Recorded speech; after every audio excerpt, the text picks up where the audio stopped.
You know what's fascinating about human nature?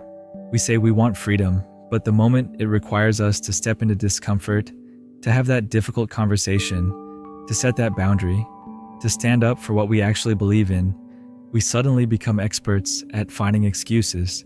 We'll reorganize our entire lives around avoiding a single uncomfortable moment. We'll stay in relationships that drain us, jobs that suffocate us, situations that slowly kill our spirit, all because the alternative requires us to engage with conflict. And here's the thing nobody talks about: that avoidance, that constant sidestepping around anything that might create tension. It's not keeping you safe. It's keeping you trapped. Because every time you choose comfort over truth, every time you swallow your words to keep the peace, every time you let someone else's discomfort dictate your choices, you're teaching the world exactly how to control you. Most people live their entire lives as prisoners of other people's emotions.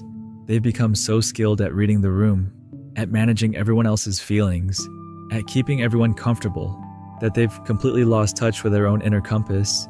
They don't even know what they actually want anymore, because they've spent so long wanting what won't upset anyone else. But here's what's wild. The very thing you're trying to avoid by dodging conflict is exactly what you create by avoiding it. You think you're preventing drama, but you're actually creating a different kind of drama.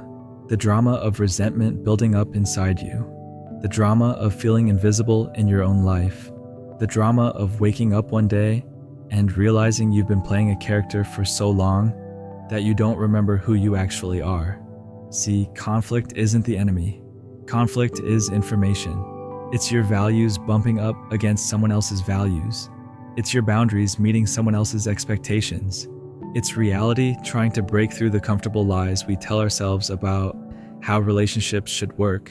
And when you run from that information, when you refuse to engage with it, you're essentially choosing to live in a fantasy world where everyone gets along perfectly and nobody ever has to make difficult decisions. But that world doesn't exist. And the longer you pretend it does, the more you suffocate your own authenticity. Because authenticity isn't about being nice all the time. It's about being real. And being real means sometimes people won't like what you have to say. Sometimes your truth will make others uncomfortable. Sometimes standing up for yourself will create tension. And that's not a bug in the system, that's a feature.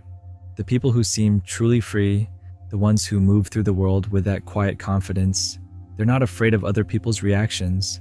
They've made peace with the fact that you cannot control how others respond to your honesty.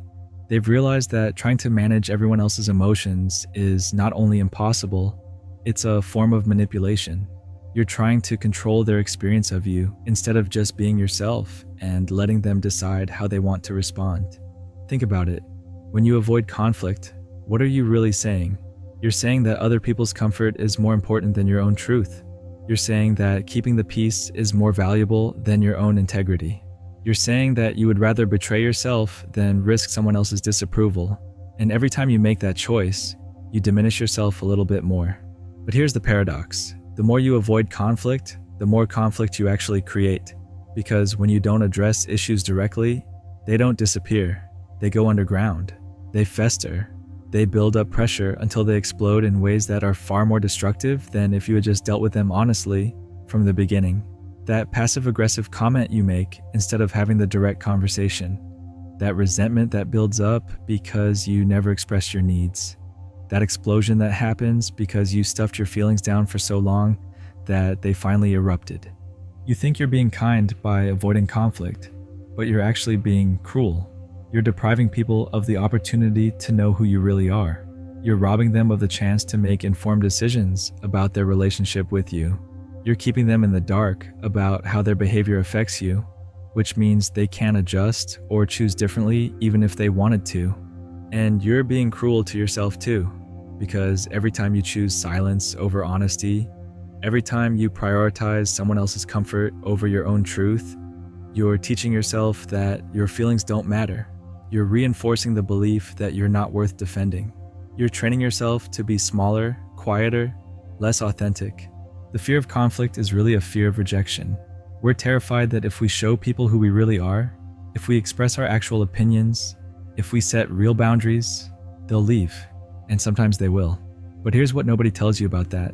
When someone leaves because you were honest, because you stood up for yourself, because you refused to play their game, they're doing you a favor. They're showing you that they were never really interested in a relationship with the real you anyway. You see, there are two types of people in this world. There are those who want to know who you really are, even if it's sometimes inconvenient for them. And there are those who prefer the version of you that never challenges them, never disagrees with them, never requires them to consider your needs. The second type of person will always be threatened by your authenticity. They'll punish you for having boundaries. They'll make you feel guilty for expressing your truth. But the first type of person, they'll respect you more when you're honest. They'll appreciate your boundaries because it helps them understand how to treat you. They'll value your opinions even when they disagree with them because they know you're not just telling them what they want to hear. These are the people worth keeping in your life. These are the relationships that will actually sustain you. When you start embracing conflict as a necessary part of authentic living, something shifts. You stop walking on eggshells. You stop editing yourself to fit other people's expectations. You stop carrying the weight of everyone else's emotions. You become lighter because you're no longer trying to manage an impossible task. You become more confident because you're no longer afraid of your own truth. But let's be clear about something. Embracing conflict doesn't mean being aggressive or cruel or looking for fights. It means being willing to have difficult conversations when they need to be had. It means expressing your needs clearly and directly. It means setting boundaries and enforcing them consistently. It means standing up for your values even when it's uncomfortable. It means saying no without a lengthy explanation. It means calling out behavior that's unacceptable to you. It means having the courage to disappoint people when their expectations are unreasonable. It means choosing your own integrity over temporary peace. It means being willing to be misunderstood rather than being willing to be invisible. And here's what happens when you start doing this. People start taking you seriously. They stop assuming they can walk all over you. They start respecting your time, your energy, your boundaries, not because you became mean or aggressive, but because you became clear. Clarity is powerful. When people know where you stand, they know how to interact with you. When they know you'll address issues directly, they're less likely to test your boundaries. You also start attracting different types of people into your life. People who appreciate authenticity, people who value directness, people who aren't threatened by your strength, people who want to know the real you, not some watered-down version designed to keep everyone comfortable. The relationships you build from this place of authenticity are deeper, more meaningful, more sustainable, because they're based on truth rather than performance. They're based on mutual respect rather than one person constantly managing the other's emotions. They're based on genuine connection rather than careful avoidance of anything that might create tension. But perhaps most importantly, you start respecting yourself. You start believing that your thoughts and feelings matter. You start acting like someone whose needs are worthy of consideration. You start living like someone who deserves to take up space in the world. You stop shrinking yourself to fit other people's comfort zones and start expanding to fill your own life. This is what freedom actually looks like. Not the absence of conflict, but the courage to engage with it constructively. Not the elimination of difficult conversations, but the willingness to have them when necessary. Not the avoidance of other people's discomfort, but the acceptance that their comfort is not your responsibility. Freedom is knowing that you can survive someone's anger, that you can handle someone's disappointment, that you can weather someone's disapproval, that you can navigate the temporary discomfort of conflict in service of long-term authenticity, that you can choose truth over peace when peace comes at the cost of your own integrity. When you stop being afraid of conflict, you stop being controlled by the fear of it. You stop making decisions based on what might upset someone else. You stop editing your words to avoid potential reactions. You stop living your life in reaction to other people's emotions. You start living from your own center, guided by your own values, directed by your own truth. This doesn't mean you become inconsiderate or reckless. It means you become honest. It means you become direct. It means you become real. And in a world full of people performing versions of themselves designed to keep everyone comfortable, authenticity is revolutionary. It's magnetic. It's powerful. It's free. Now that you've learned to recognize your projections, stopped feeding toxic drama, and built internal boundaries, there's one more crucial step in becoming truly free from conflict's grip on your life. You need to understand that the very thing you've been running from, the very discomfort you've been avoiding, is actually the pathway to your most authentic self. See, most people think freedom means never having to face difficult conversations or uncomfortable situations. They believe that if they just keep their heads down, avoid rocking the boat, and maintain perfect harmony, they'll somehow find peace. But here's the brutal truth. That's not peace. That's paralysis disguised as tranquility. Real freedom comes when you stop needing everyone to like you, when you stop requiring universal approval to feel worthy of existence, when you finally understand that your value isn't determined by how well you manage other people's emotions or how successfully you avoid their displeasure. Think about the people in your life who you genuinely respect. Are they the ones who never disagree with anyone? The ones who shapeshift depending on who's in the room? The ones who smile and nod while secretly resenting every interaction? Of course not. You respect the people who have a backbone, who know what they stand for, who aren't afraid to be disliked when it matters. But becoming that person requires you to walk through the fire of conflict without losing yourself in the flames. It means learning to disagree without being disagreeable. It means standing firm without being rigid. It means knowing when to fight and when to walk away. Here's what nobody tells you about healthy conflict. It's not about winning or losing. It's not about proving you're right or making the other person wrong. It's about creating space for truth to exist between two people who might see the world differently. When you approach conflict from this place, something magical happens. You stop taking things personally because you're not trying to defend your ego. You're simply sharing your perspective and allowing others to do the same. The people who master this art of conscious conflict become magnetic. They draw others in because there's something deeply refreshing about someone who isn't performing, who isn't trying to manage your opinion of them, who can handle disagreement without falling apart or becoming aggressive. But let's be honest about what this journey requires. It requires you to get comfortable with disappointing people. It requires you to accept that some relationships will end when you stop being whoever they needed you to be. It requires you to choose your integrity over temporary peace. Most people never make this choice. They spend their entire lives as emotional refugees, constantly seeking asylum in other people's approval. They become experts at reading the room, at saying what others want to hear, at being whoever they think will keep them safe from rejection. But you know what's interesting? The very rejection they're trying to avoid becomes inevitable anyway.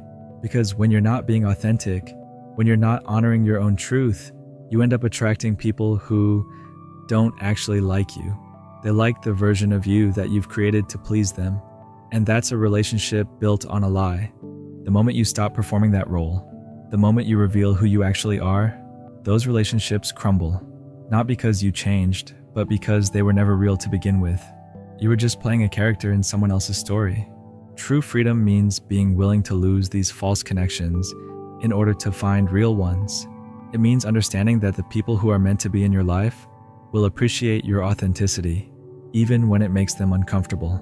Especially when it makes them uncomfortable. Because here's the thing about genuine relationships. They're not built on comfort, they're built on truth. And truth is often uncomfortable. It challenges us. It pushes us to grow. It forces us to confront our own limitations and blind spots.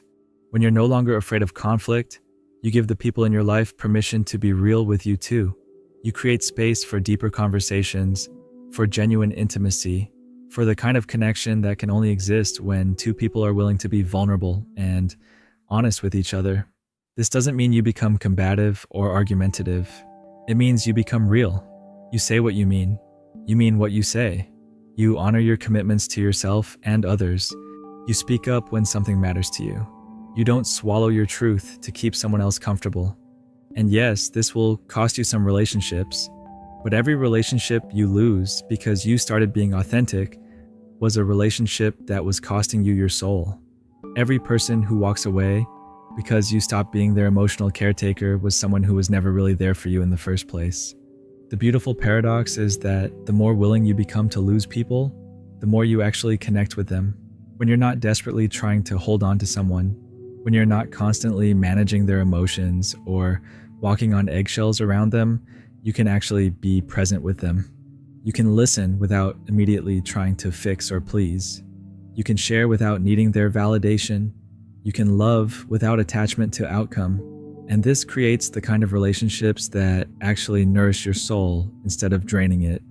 So the next time you feel that familiar tightness in your chest, when conflict arises, remember this: that discomfort isn't a sign that something's wrong. It's a sign that something's right. It's your authenticity trying to emerge. It's your truth asking to be heard. It's your soul refusing to be silenced for the sake of false peace. Don't run from that feeling. Breathe into it.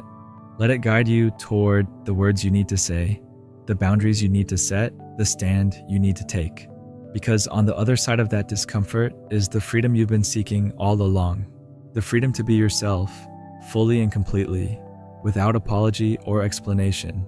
The freedom to attract people who love you for who you are, not who you pretend to be. The freedom to live a life that's true to your values, your vision, your deepest knowing. That's what it means to be free. Not the absence of conflict, but the presence of courage. The courage to face whatever comes with an open heart and a clear mind. The courage to choose truth over comfort, authenticity over approval, integrity over inclusion. When you make this choice, when you finally stop being afraid of conflict, you don't just change your relationships. You change your entire reality. You become someone who can't be controlled, manipulated, or diminished by others' reactions. You become truly free.